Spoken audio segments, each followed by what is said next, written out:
Hola, soy Rito Locuendo y traigo este creepypasta, se titula La silla de ruedas. Los links de donde saqué la historia están en la descripción de video.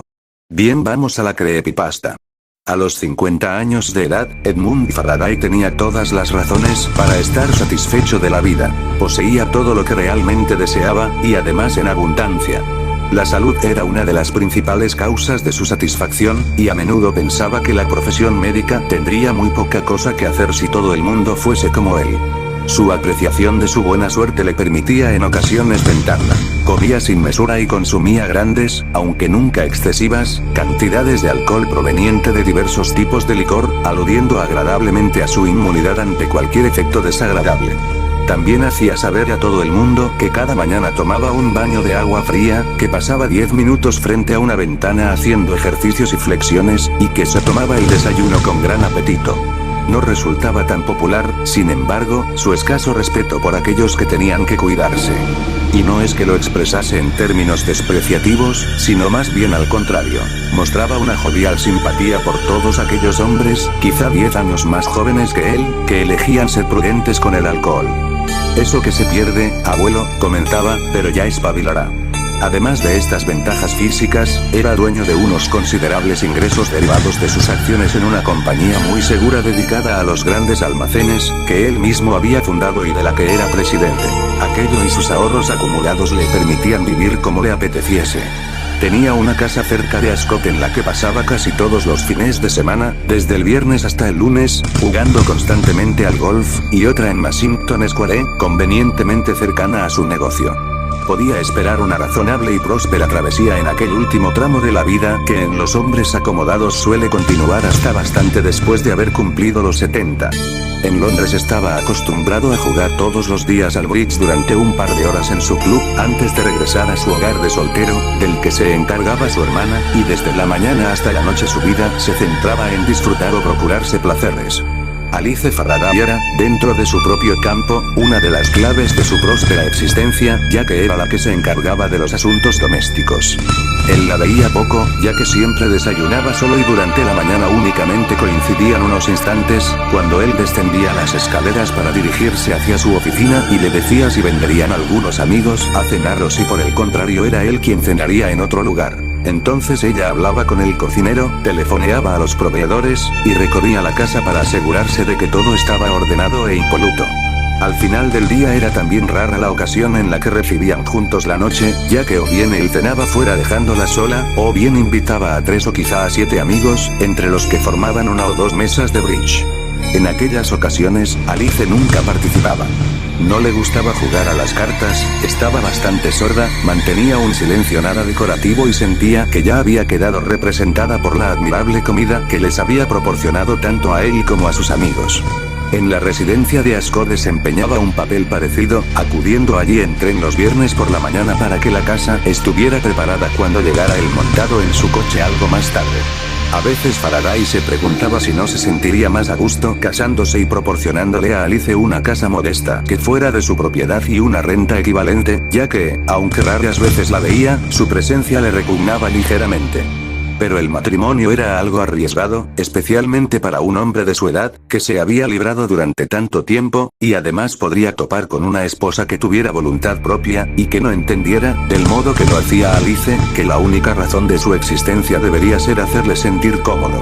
De nuevo se preguntó si unos criados tan perfectamente adiestrados como los suyos no podrían llevar la casa de una manera tan eficiente como lo hacía su hermana, en cuyo caso ella estaría mejor en otro lugar.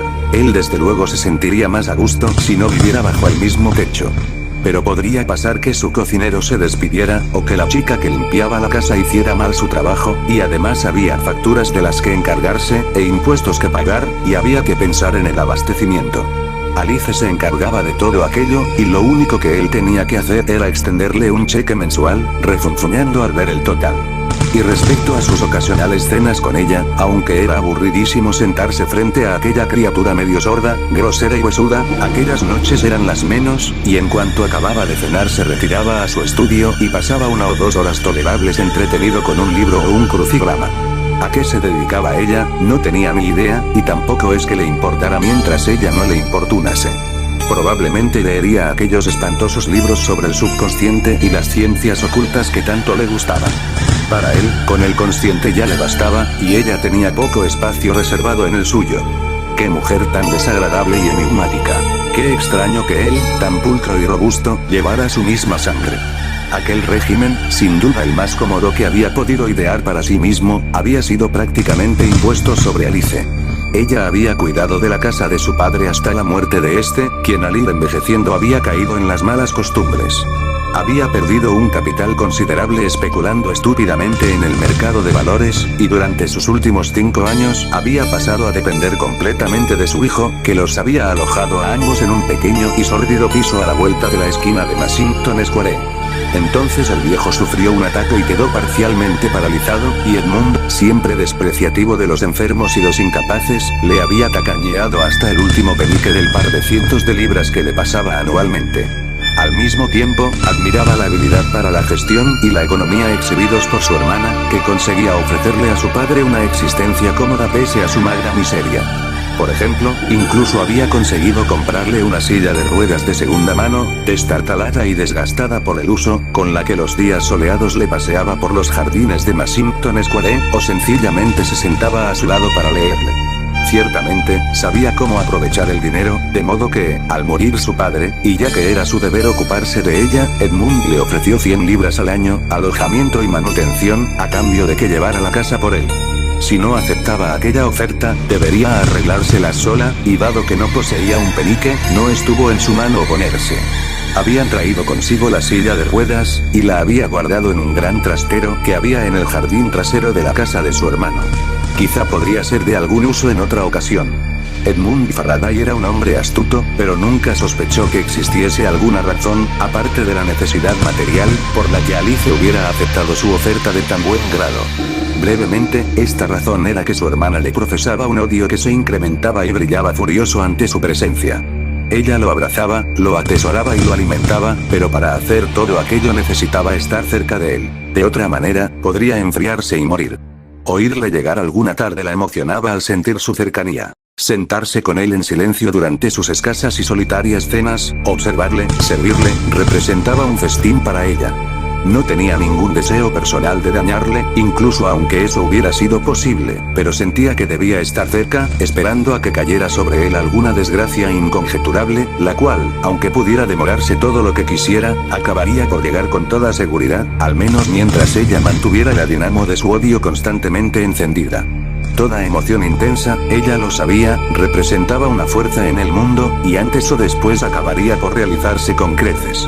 Durante sus horas solitarias, cuando las tareas del hogar estaban completadas, ella centraba su mente en él, como un proyector, y estudiaba libros de magia y ciencias ocultas, que le revelaban o le hacían intuir los poderes otorgados por la concentración. Las brujas y los magos, en los tiempos antiguos, ignorantes de la causa subyacente, pronunciaban hechizos y encantamientos o construían muñecos de cera que representasen a sus víctimas, y los ataban y los pinchaban con agujas con el propósito de producir malestar físico y agudos dolores. Pero todo aquel trabajo con símbolos era un juego de niños. La verdadera fuerza que se escondía detrás, aquella que más convendría dejar libre para realizar su voluntad sin interferencias, era el odio. Y no merecía la pena ser impaciente. Era la paciencia la que realizaba un trabajo perfecto. Quizá, cuando su maldición empezara a tomar forma, se le podría ayudar de alguna manera. Los miedos podían ser potenciados, se podía aumentar la desesperanza, pero nada más. Tan solo la espera fatigosa, el deseo intenso, la insaciable y negra llama, a menudo sentía que el espíritu de su padre se mantenía en contacto con ella, ya que también él había aborrecido a su hijo, y mientras yacía paralizado, sin poder hablar, ella inventaba historias sobre Edmund para entretenerle. Cómo perdería todo su dinero, cómo se descubriría un gran fraude en su negocio, cómo le traicionaría su tan cacareada salud, y cómo le atenazaría el cáncer o alguna enfermedad degenerativa. Entonces, los ojos del viejo brillaban con alegría, gorjeaba sin poder decir nada y se retorcía de placer. Desde la muerte de su padre, Alice aún no había sentido que éste la abandonara. Su espíritu estaba cerca de ella y su malevolencia no había disminuido. Ella, por su parte, le hacía el compañero de sus pensamientos. A veces, Edmund llegaba tarde del trabajo, y mientras los minutos se deslizaban sin que él hubiera aparecido aún, ella se sentía como si todavía estuviera inventando historias para su padre, y le contaba que el teléfono sonaría de un momento a otro, y que la llamada provendría de algún hospital al que Edmund habría sido conducido tras sufrir un accidente de tráfico. Pero entonces recordaba que debía mantener a raya sus pensamientos. No debía permitirse definir excesivamente sus ideas, ni sugerir nada a la fuerza que se estaba preparando para actuar sobre él. Y aunque en aquellos momentos todo parecía marchar a la perfección, y los siguientes meses incluso le proporcionaron nuevos beneficios, Alice nunca dudó que llegaría el día de la retribución, siempre y cuando ella fuese paciente y mantuviera aquella dinamo del odio en marcha. Edmund Faraday se había trasladado hacía relativamente poco a la casa que ahora ocupaba. Previamente había vivido en otra de la misma plaza, una docena de puertas más allá, pero siempre había deseado esta. Era más espaciosa, y contaba en la parte trasera con una considerable parcela de tierra rodeada por una alta pared de ladrillo y ocupada por un jardín de césped y lechos de flores. Sin embargo, aún no había conseguido alquilar la otra casa, y el cartel que el agente inmobiliario había colocado frente a ella era sencillamente horroroso, pero lo peor era que mientras estuviera libre habría dinero por ganar. No obstante, aquella noche, mientras se acercaba a ella, caminando vigorosamente al regresar de su oficina, vio que había un hombre asomado al balcón de la sala de estar. Evidentemente, había alguien visitándola. Cuando se estaba acercando, el hombre dio media vuelta, dio un par de pasos hacia la puerta y entró en la casa. Faraday pudo darse cuenta de que cojeaba pesadamente, apoyándose en un bastón y arrojando el cuerpo hacia adelante cada vez que avanzaba la pierna izquierda, como si la articulación no siguiera su juego.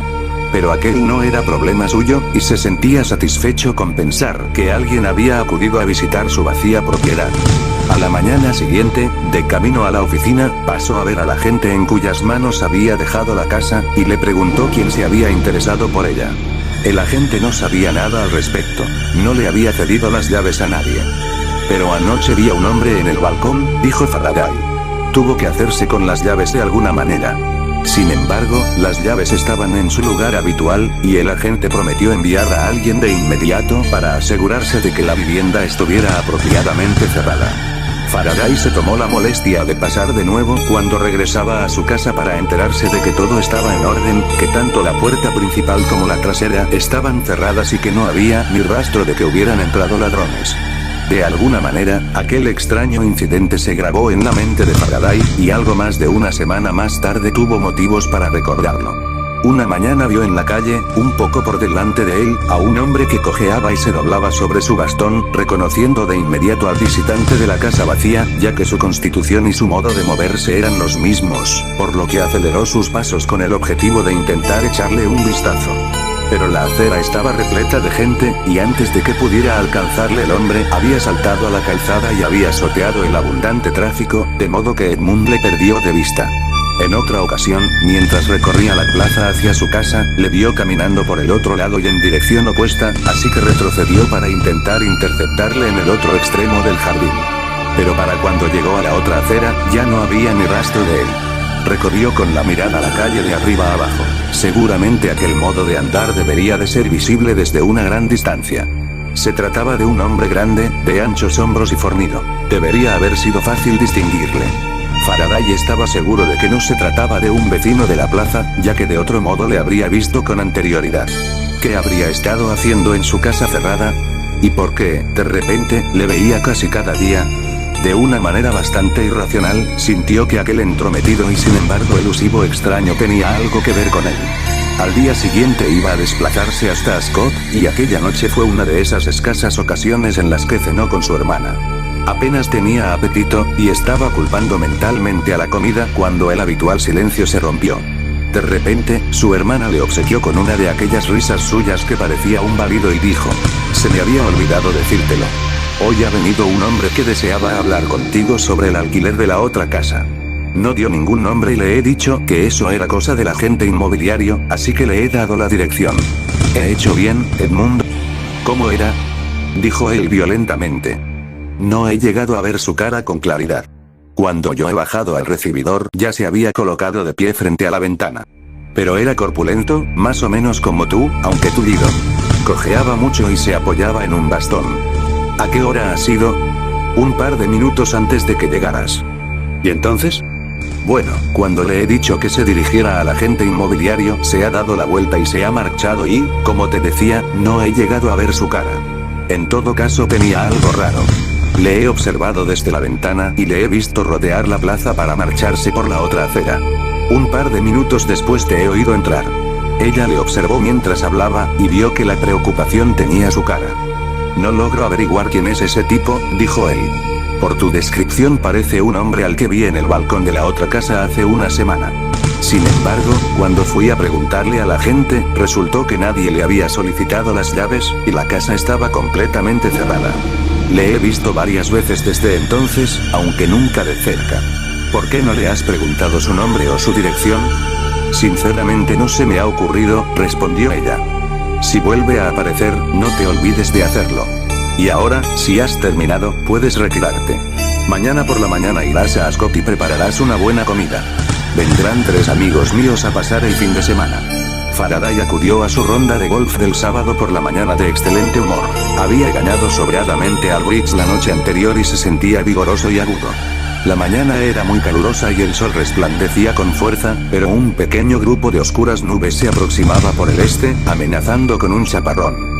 Además, resultaba desesperante tener que esperar en uno de los hoyos cortos a que la pareja que iba delante de él dejara de enredarse en las trampas de arena que sembraban el green.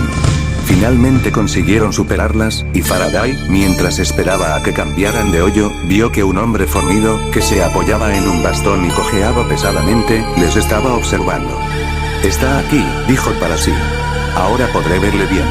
Pero cuando llegó, el hombre ya se había marchado, y no pudo encontrar ni rastro de él en ninguna parte. En todo caso, conocía a la pareja que iba delante de él, y podría preguntarles quién era su amigo, cuando se encontraran en el club.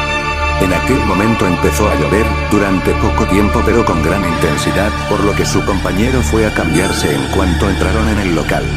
Faraday se burló de aquella precaución. Él nunca había cogido un mínimo resfriado, y tampoco había sufrido en su vida la menor punzada de reumatismo, de modo que mientras esperaba a su no tan robusto compañero, aprovechó para preguntar sobre quién era aquel tullido a la pareja que había estado jugando por delante de él. Pero ninguno de ellos le conocía. De hecho, ninguno de los dos le había visto siquiera. De alguna manera aquello estropeó su sensación de bienestar, ya que se trataba de un asunto de lo más extraño.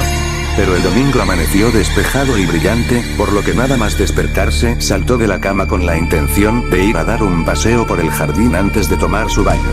Inmediatamente tuvo que agarrarse a una silla para no caer al suelo. Su pierna izquierda había cedido bajo su peso, y un dolor punzante le sacudió la cadera. ¡Qué fastidio!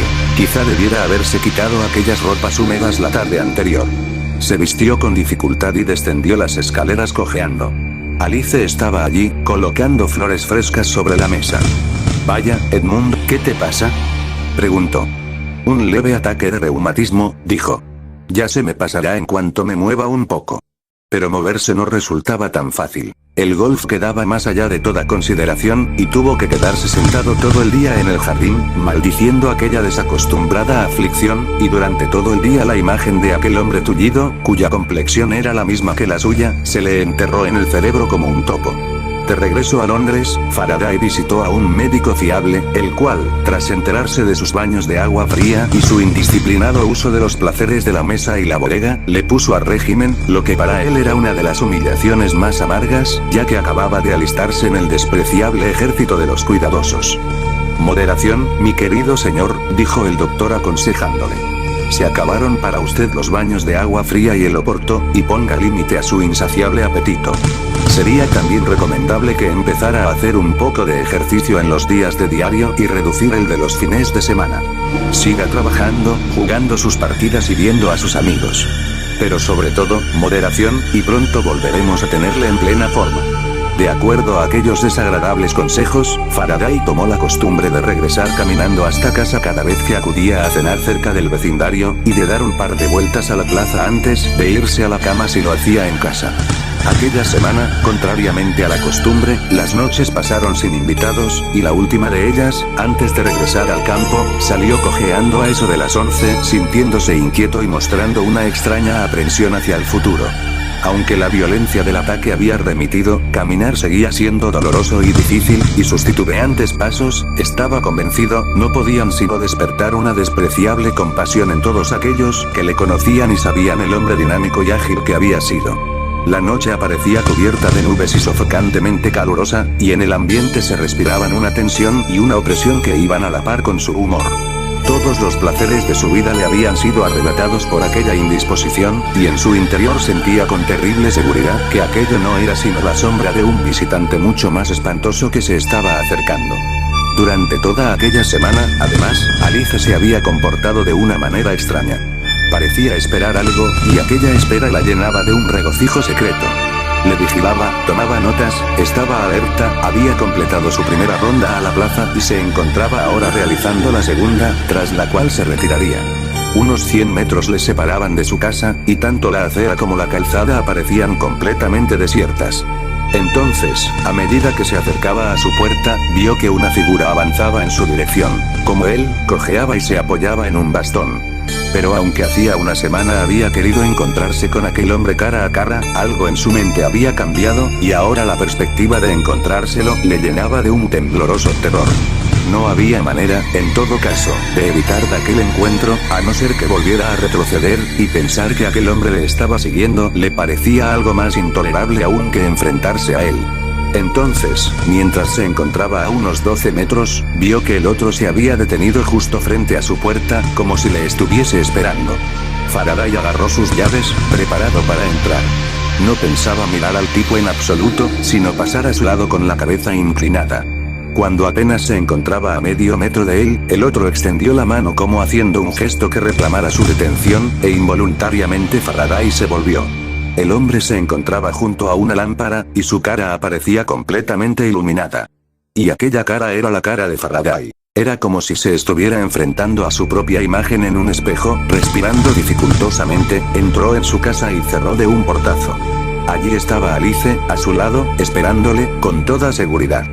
Edmund, dijo, y junto a esa misma seguridad percibió en su voz un temblor que delataba alegría, acabo de salir para echar una carta al correo y me he encontrado con el hombre que vino el otro día a preguntar por la casa. Qué curioso. Él se limpió los goterones de sudor frío que le invadían la frente. ¿Le has visto bien?, preguntó. ¿Cómo era? Ella dejó escapar su risa bobina, y sus ojos brillaron alegres. Es algo de lo más extraordinario, dijo. Se te parece tanto que llegué a hablarle antes de darme cuenta de que no eras tú. Su modo de andar, su complexión, su rostro, todo. Extraordinario. Bueno, me voy a la cama. Ya es tarde, pero pensé que querrías saber que estaba por aquí, por si acaso querías charlar con él. Me pregunto quién será y qué querrá. Felices sueños. A pesar de aquellos buenos deseos, Faraday no durmió bien en absoluto. Siguiendo su costumbre, había abierto completamente las ventanas antes de acostarse, y estaba quedándose dormido cuando oyó en el exterior unos pasos irregulares, y el sonido de un bastón golpeando contra el suelo. Su propio paso, podría haber pensado, y el sonido de su propio bastón. Se paseaba frente a su casa, de un lado a otro, patrullando su reducido perímetro.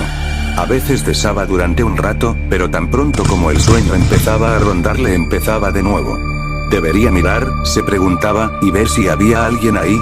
Desechó la idea, ya que la perspectiva de volver a mirarse a sí mismo, a su propia cara y a su propio cuerpo, le inundaba la frente de sudor. Finalmente, incapaz de seguir soportando aquella vigilia, se asomó a la ventana. Desde un extremo al otro, hasta donde le alcanzaba la vista, la plaza estaba vacía salvo por la presencia de un policía que realizaba su ronda en silencio, iluminándose con su linterna. El doctor Inglis le visitó al día siguiente.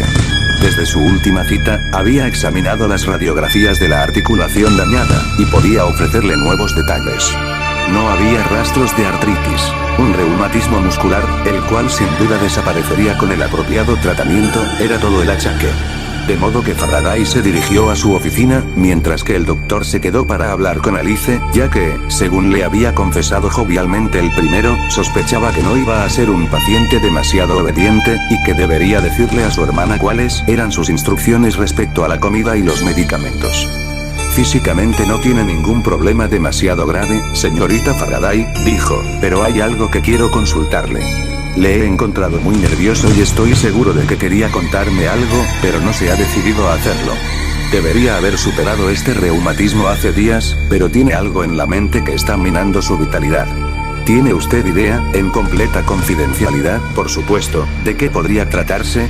Ella lanzó un pequeño balido, riendo. Ya sé que no está bien que me ría, Dr. English, dijo, pero es que me alivia tanto saber que no le pasa nada malo a mi querido Edmund. Sí, hay algo que le preocupa, caramba, es algo tan ridículo que apenas puedo hablar de ello. Pero quiero saberlo. Bueno, se trata de un tullido al que ha visto en varias ocasiones. Yo también le he visto, y lo más extraño es que es exactamente igual a Edmund. Anoche se lo encontró frente a la casa y entró, bueno, con un aspecto horrible. Y cuando le vio por primera vez, apuesto a que fue después de que le asaltara esta cojera. No. Fue antes. Ambos le vimos antes. Era como si, va a sonar tan tonto. Como si esta especie de doble suyo le hubiera mostrado lo que iba a sucederle. Había regocijo y placer en su voz. Y qué desaliñada y grosera resultaba su apariencia con aquel mechón de pelo gris revuelto sobre su frente y sus manos descuidadas. El Dr. English sintió disgusto. Se preguntó si estaría del todo bien de la cabeza. Ella se agarró una rodilla con aquellos dedos largos y huesudos. De modo que eso es lo que le turba. Oh, le conozco perfectamente, dijo. A Edmund le aterroriza ese hombre. No sabe lo que es. No quién es, sino qué es. ¿Pero qué es lo que hay que temer? Preguntó el doctor. El tullido no es producto de su alterada imaginación, ya que también usted le ha visto. Es un ser humano normal y corriente. Ella se rió de nuevo y palmeó como una niña complácida. Oh, por supuesto, así debe ser. Dijo. De modo que no hay nada que temer. Espléndido. Tengo que decírselo a Edmund. ¡Qué alivio! Y en cuanto a las reglas que usted le ha impuesto, sobre la comida y todo eso, seré muy estricta con él. Comprobaré que hace exactamente lo que le ha dicho. Seré implacable. Durante una semana o dos, Faraday no volvió a ver a aquel visitante no bienvenido, pero no le olvidó, y en algún lugar de su cerebro, bien enterrada, permanecía aquella sensación de miedo. Entonces llegó una noche en la que había estado fuera cenando con unos amigos. La comida y el vino eran excelentes, y los otros se habían burlado de él por su condición de abstemio, de modo que relajó un poco sus restricciones, y disfrutó de una noche alegre, como en los viejos tiempos. Le parecía haber escapado de la sombra que se había cernido sobre él, y regresó caminando a casa de buen humor, cojeando y apoyándose en su bastón, pero con bastante más energía que en los días anteriores. Debía levantarse por la mañana temprano, ya que se aproximaba la asamblea general de su compañía y al día siguiente tenía que acabar de escribir su discurso para los accionistas. Les ofrecería una agradable media hora. Los almacenes Faraday habían conseguido un 12% libre de impuestos y un 5% en el incremento de beneficios. Tomó un atajo a través de la oscura callejuela en la que había residido su padre durante sus últimos años de enfermedad, y sus pensamientos retrocedieron, con el sentimiento de una carga liberada, a la última vez que le había visto vivo, sentado en su silla de ruedas en el jardín de la plaza, mientras Alice le leía. Edmund se había acercado hasta el jardín para charlar con él, pero su padre solo le había mirado con malevolencia desde sus hundidos ojos, farfullando y murmullando desde su barba. Era como un mono viejo, pensó Edmund, desdentado, furioso y débil, y entonces, súbitamente, le había golpeado con la mano que aún podía mover. Edmund le había respondido ofreciéndole el lado más agresivo de su labia. Le había dicho que más le valía comportarse mejor si no quería que le retirase su pensión. Vaya una manera más agradable de comportarse con un hijo que le había dado hasta el último penique que tenía. De este modo, meditando agradablemente, salió de aquel desagradable callejón y se aproximó a la plaza. Aquella noche había bastante gente, los coches recorrían una y otra dirección, y un taxi se había detenido en la casa que había al lado de la suya, privándole de cualquier otra visión de la calle. Al sobrepasarlo vio que justo debajo de la lámpara, frente a su propia puerta, había una silla de ruedas vacía. Detrás de ella, como si fuera a empujarla cuando su ocupante estuviera preparado, se alzaba un viejo de barba blanca y desordenada. Observándole, Edmund pudo ver sus ojos hundidos y su boca balbuceante, y entonces lo reconoció. Las llaves se le escaparon de la mano, pero sin detenerse para recogerlas se abalanzó sobre las escaleras y, en un acceso de pánico incontrolable, empezó a llamar al timbre y al aldabón de la puerta además de golpearla con sus propias manos. Oyó pasos en el interior, y allí estaba Alice. La empujó y se derrumbó sobre una silla del recibidor. Antes de que ella cerrase la puerta y se le acercara, sonrió y besó la mano de alguien que esperaba en el exterior. Con dificultad consiguieron subirle hasta su habitación, ya que aunque hasta entonces se hubiera mostrado activo, todas las fuerzas parecían haberle abandonado, los huesos le bailaban en sus articulaciones, y ascendió las escaleras balanceándose y retorciéndose cada vez que subía un escalón. Siguiendo sus directrices, Alice cerró con cerrojo las ventanas y echó las cortinas. Él no dijo ni una sola palabra sobre lo que había visto, pero no hacía falta que lo hiciera. Después de dejarle, ella se retiró a su propia habitación, alerta y ansiosa, ya que quién podía saber lo que podría pasar antes de que llegara el día. Qué inteligente había sido dejando el trabajo en otras manos. No había tenido más que concentrarse y pensar, y ahora podía contemplar cómo sus pensamientos y la fuerza que había permanecido oculta detrás de ellos empezaban a tomar forma en el mundo material. El terror, ese gran mecanismo destructivo, tenía atenazado a Edmund, el cual había quedado atrapado entre su maquinaria y estaba siendo arrastrado hacia sus implacables tornos. Y aún así, ella no debía interferir. Debía seguir odiándole y deseándole males. Qué momento tan maravilloso había resultado aquel en el que había aporreado la puerta, frenético de terror, y cuando al abrirla había visto la destartalada silla de ruedas y a su padre detrás de ella.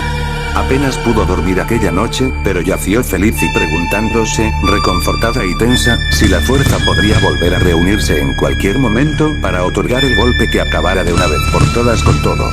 Pero la breve y cálida noche de verano pronto se convirtió en día, y ella retomó las tareas de la casa, de modo que todo resultara lo más cómodo posible para Edmund. En aquel momento bajó su criado, con orden de telefonear al Dr. Inglis. Después de que el doctor le viera, solicitó volver a hablar con Alice.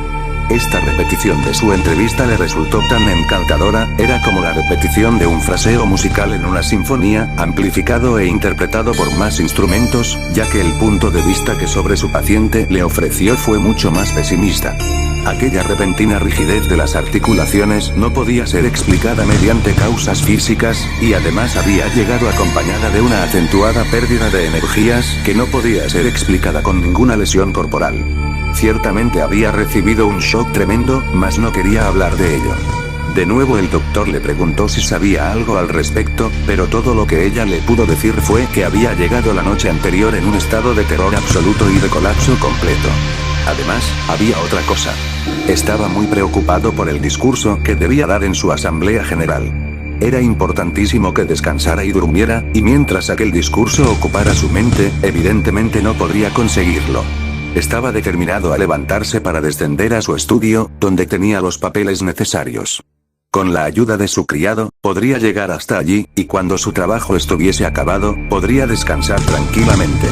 El Dr. Inglis regresaría por la tarde para volver a examinarle. También sería recomendable que pasara 1 o 2 semanas en una casa de reposo. Le dijo a Alice que le vigilara intermitentemente, y que si algo la alarmaba enviara a alguien a avisarle.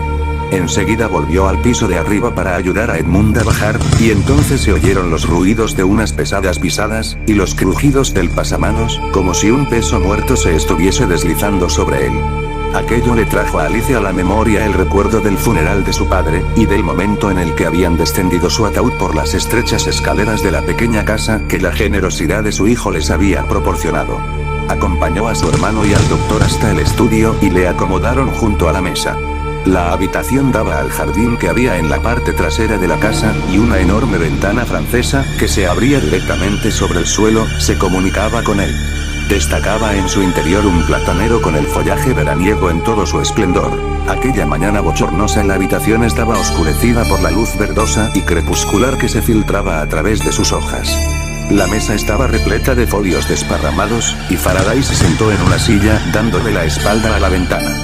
Bajo aquella curiosa y sombría luz su rostro parecía extrañamente incoloro, mientras que los movimientos de sus manos parecían vacilar y tropezar entre los papeles.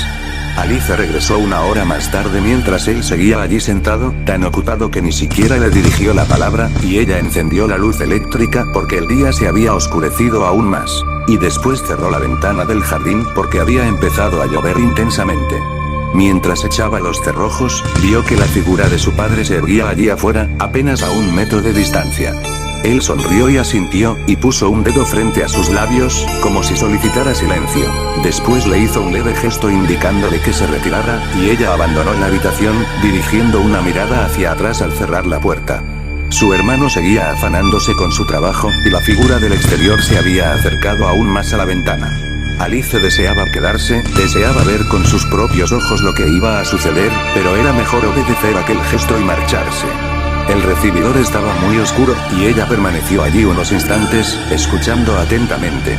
Entonces, de la puerta que acababa de cerrar, le llegó el inconfundible chasquido de una llave al ser echada, y de nuevo todo quedó en silencio salvo por el tamborileo de la lluvia y el chapoteo de los canelones rebosantes. Iba a suceder algo. ¿Serían los estertores de una mortal agonía los que rompiesen el silencio, o continuarían los canelones borboteando hasta que todo hubiese acabado? Entonces, el silencio se quebró en mil pedazos. La voz de Edmund se elevó progresivamente, embronqueciéndose en un balbuceo suplicante, hasta convertirse en un alarido que cesó tan repentinamente como si se hubiese tratado de un interruptor que se apaga. En el interior de la habitación algo se desplomó golpeándose contra el suelo. Desde el piso superior bajó el criado de Edmund. ¿Qué ha sido eso, señorita?, dijo en un susurro asustado, girando la manecilla de la puerta. Vaya, el señor se ha encerrado. Sí, está ocupado, dijo Alice, quizá no quiere que le molesten. Pero yo también lo he oído, y después he oído algo que caía. Llama a la puerta y mira a ver si responde. El hombre llamó, esperó un momento y volvió a llamar. Entonces, desde el interior, llegó el sonido de una llave deslizándose en la cerradura, y entraron. La habitación estaba vacía. La luz aún permanecía encendida sobre la mesa, pero la silla en la que había dejado a Edmund hacía 5 minutos yacía volcada, y la ventana que había cerrado estaba abierta de par en par. Alice observó el jardín, que aparecía tan vacío como la habitación. Pero la puerta del trastero en el que estaba guardada la silla de ruedas de su padre estaba abierta, y ella corrió bajo la lluvia para mirar en el interior. Edmund estaba sentado sobre la silla, y su cabeza colgaba inerte sobre el borde.